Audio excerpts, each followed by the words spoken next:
And so I think that what we are dreaming of is a common language.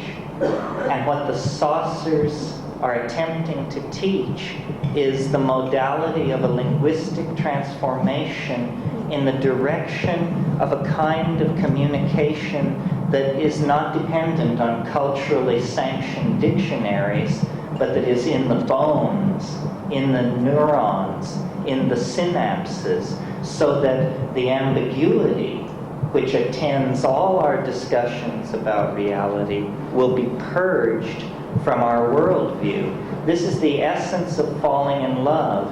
One definition of falling in love is nothing more than lifting the veils of misconception between two entities and still being able to go forward towards some kind of union. So I really believe that we have moved so far from an awareness of the feminine portion of our psyche that now the thing dearest to us and closest to us must present itself in consciousness under the guise of an extraterrestrial or interdimensional invader. It's a comment on the alienation of our era. And the way this schism can be breached, the way this psychic wound can be healed, and a kind of species-wide individuality emerge is through taking control, conscious control of the evolution of language. This means paying a great deal more attention to what we say to each other, to linguistic intent. I think that the main legacy of the 1960s into the 80s was a legacy of language transformed in the direction of feeling.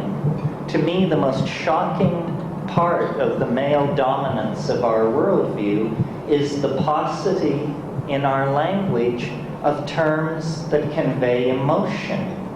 We have 500 words for the components of a steering mechanism. We have 5 words for emotions. Each one of us is a swim in a concatenation of emotionally subtle wave phenomena that come and go just below the surface of our awareness. But if any one of us turns to another and says, "How are you doing?" the answer is, "Fine, fine, yourself."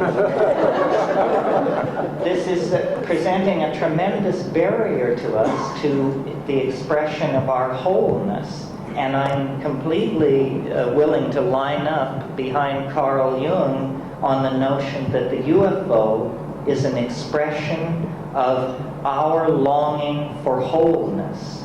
In principio et verbum, et verbo caro factum est. In the beginning was the Word, and the Word was made flesh.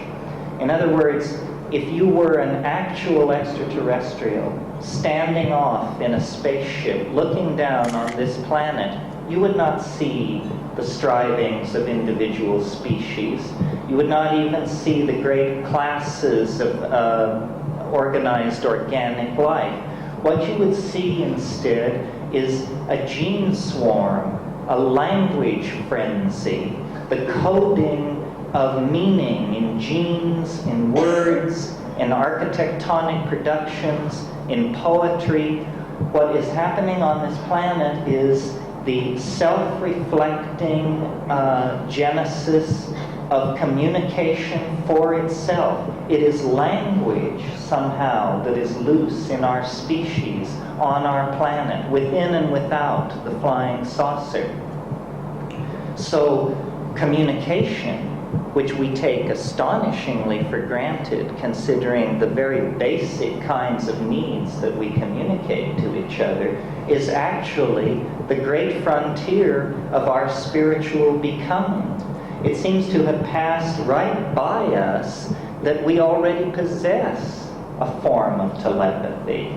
That the miracle of communication involves the fact that I make small mouth noises and you instantaneously consult the culturally sanctioned dictionary, and out of your dictionary you construct a map of my linguistic intent, And then through a series of grunts and nods, we assure each other that we know what we mean. So, in a sense, I said this afternoon that the UFO was here to confound us, to confound science. On another level, like the psychedelics, it is here to catalyze a finer evolution of communication, to goose us toward a little tighter epistemic and ontological definition of the business of communicating with each other. If we could refine our channels of communication, we would coalesce into the kind of omnipotent, extra-worldly organism that we anticipate in our vision of the flying saucer. So I think really the flying saucer has become the guiding image of our own cultural evolution. We are going to live in the imagination. This planet is involved in a birth process. There is nothing unnatural about what is going on this planet, and there is nothing unnatural or inappropriate about us. It's simply that the planet has carried us to term. We are now ready to leave the womb, and the womb is in danger of toxemia if we in fact do not leave it. We have passed into a new kind of time where the separation of our species from the planet that gave us birth is a necessity for the survival of both parties. And like any birth, it is a moment of crisis. It can end in catastrophe, and perhaps the saucers stand off to perform a necessary cesarean if things really turn into chaos.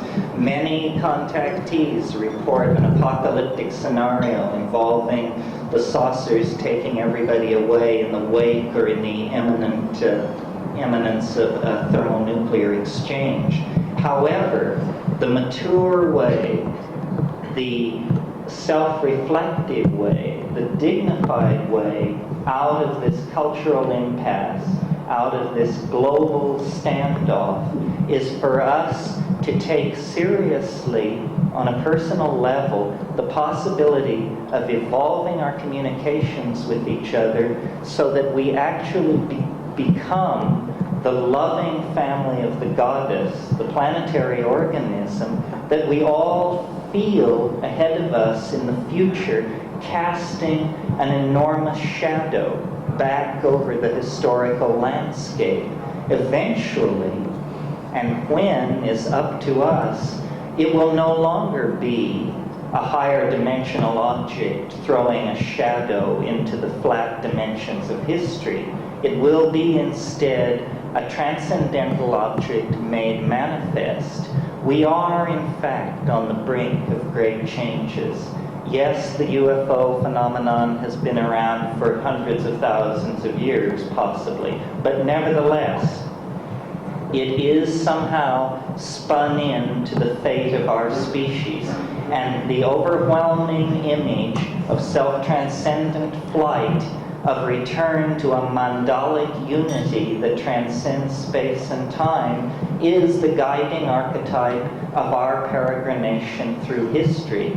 So I believe that the UFO waits at the end of time in the same way that the individuated personality waits at the end of the ontological development of the individual. And if we act in good conscience and with great faith in each other, we can in fact realize the hope of the Irish prayer, which says, "May you be alive at the end of the world." Thank you.